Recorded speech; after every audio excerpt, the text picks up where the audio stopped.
Tollywood hero movie artist association అధ్యక్షుడు Manchu Vishnu social మీడియాలో యూట్యూబ్లో ట్రోల్స్ పై కొంతకాలంగా సీరియస్ గా ఉన్నారు. ట్రోల్స్ చేసిన వారు ఆ వీడియోను తొలగించాలని ఇటీవలే డెడ్ లైన్ కూడా పెట్టిన విషయం తెలిసిందే.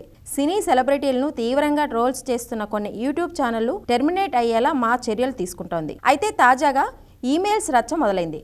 మంచు కుటుంబానికి చెందిన 24 ఫ్రేమ్స్ ఫ్యాక్టరీ బ్యానర్ పేరుతో కొందరికి మెయిల్స్ వెళ్ళగా అందుకు సంబంధించిన స్క్రీన్ షాట్స్ సోషల్ మీడియాలో చక్కర్లు కొడుతున్నాయి. దీంతో మంచు విష్ణు టీం స్పందించింది. విష్ణు కన్నప్ప సినిమా గురించి పాజిటివ్ వీడియోలు క్రియేట్ చేసి పంపాలని, అలా అయితే యూట్యూబ్ ఛానల్ పై బ్యాన్ తొలగేలా చేస్తామని 24 ఫ్రేమ్ ఫ్యాక్టరీ పేరుతో ఆ ఈమెయిల్స్ ఉన్నాయి. ఇందుకు సంబంధించిన స్క్రీన్ షాట్లు సోషల్ మీడియాలో వైరల్ అవ్వగా మంచు విష్ణుపై విమర్శలు కూడా వచ్చాయి. అయితే ఆ ఈమెయిల్స్ తాము పంపలేదని, అవి ఫేక్ అని మంచు విష్ణు టీం క్లారిటీ ఇచ్చింది. తమ పేరుతో ఫేక్ ఈమెయిల్స్ పంపుతున్న వారిపై చర్యలు తీసుకునేలా సైబర్ క్రైమ్ పోలీసులకు ఫిర్యాదు చేస్తామని మంచు టీం ప్రకటించింది. 24 ఫ్రేమ్ ఫ్యాక్టరీ పేరుతో ఫేక్ ఈమెయిల్ చక్కర్లు కొడుతున్నాయి.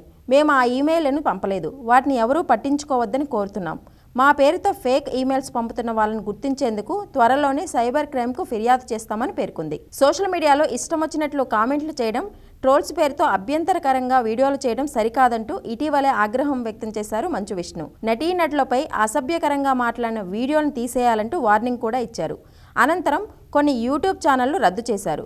మరికొన్ని ఛానళ్లపై కూడా వేటు వేసేలా చర్యలు తీసుకుంటున్నామని వెల్లడించారు.